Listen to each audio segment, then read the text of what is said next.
L'horreur de la guerre, nous n'en parlerons jamais assez. Pour ne pas oublier et ne pas répéter, nous devons nous souvenir et transmettre. C'est notre devoir de mémoire. Pourtant, nous avons tendance à oublier que les humains ne sont jamais les seules victimes d'une guerre. En 14-18, des millions d'animaux sont engagés dans le conflit.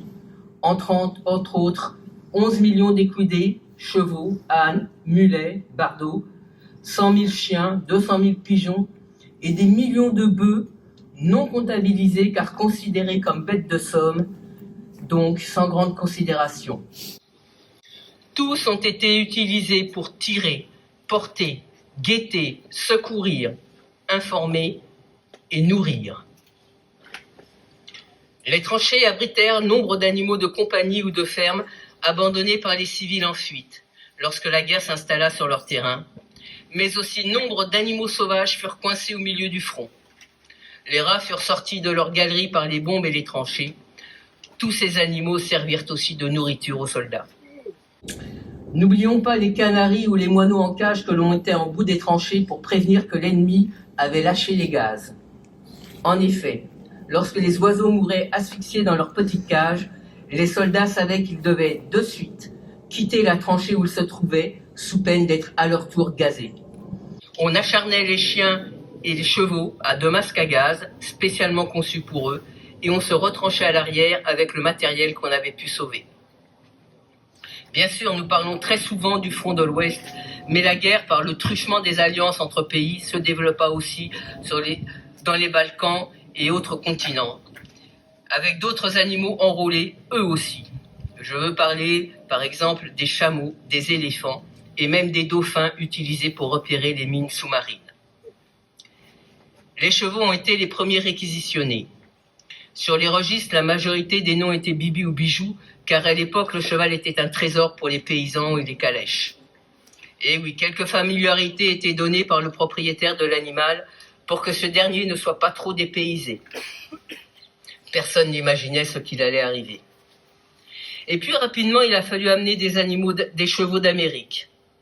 Imaginez, après un long voyage en bateau dans des conditions difficiles, avec le roulis permanent des vagues, la promiscuité des autres animaux, la faim et la soif, les blessures aux jambes en glissant, se mordant jusqu'à l'infection. Certains étaient abattus à l'arrivée ou pendant le voyage. Les mules, elles, se retrouvaient à l'étage le plus bas, le plus noir, à l'étroit, dans la chaleur et l'humidité, avec un air moins ventilé.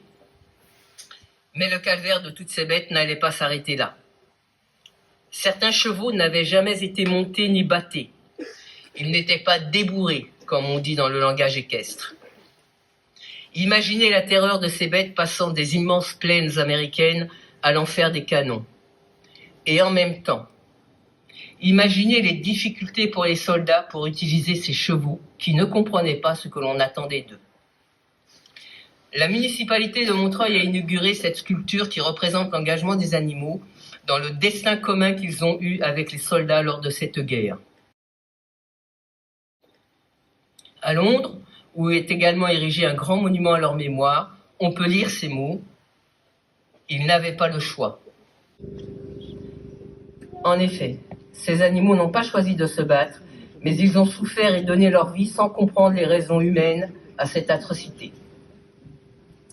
Si le bleuet et le coquelicot sont les emblèmes de cette guerre, c'est parce que, d'une part, le bleu s'assimile à la couleur de l'uniforme des jeunes recrues et le rouge à la couleur du sang.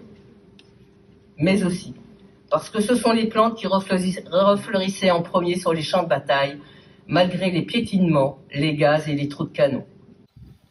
Nous avons déposé une couronne de fleurs artificielles qui servira tous les ans lors de cette commémoration, afin d'encourager le développement durable et surtout pour éviter de nombreux produits très nocifs utilisés dans la culture des fleurs. Rendre hommage à ces animaux, ce n'est pas effacer des héros humains, c'est simplement rendre justice à ceux qui ont partagé leur souffrance et la joie qu'ils pouvaient avoir ensemble dans le creux des tranchées. À la démobilisation, de nombreux soldats voulurent ériger des monuments en leur mémoire, mais il n'en fut rien. Les chiens français furent gazés en fourrière. On oublia même un convoi de rapatriement où tous les chiens moururent de faim et de soif.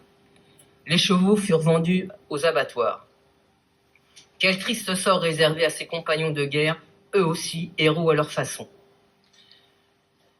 Ces animaux et ces hommes ont partagé leur vie et leur destin dans les tranchées. Ils ont été réconfortés les uns pour les autres. Si les soldats se confiaient peu entre eux, partageant la même terreur, sans nul doute, avec les animaux présents à leur côté, ils pouvaient s'épancher. Certaines relations furent même fusionnelles au front. Ainsi, pour illustrer cette amitié, je vous relate cet extrait de La campagne d'Orient, vécu par Henri Frappier. Quand un soldat calait de fatigue, un autre disait « Passe ton sac à Casimir », car lui ne calait jamais. Un soir, Henri dit à Chambord, en caressant l'encolure de l'âne, « Il était épatant cet âne-là ». Et Chambord de répondre gravement, « Casimir, c'est un copain. Je vous remercie. »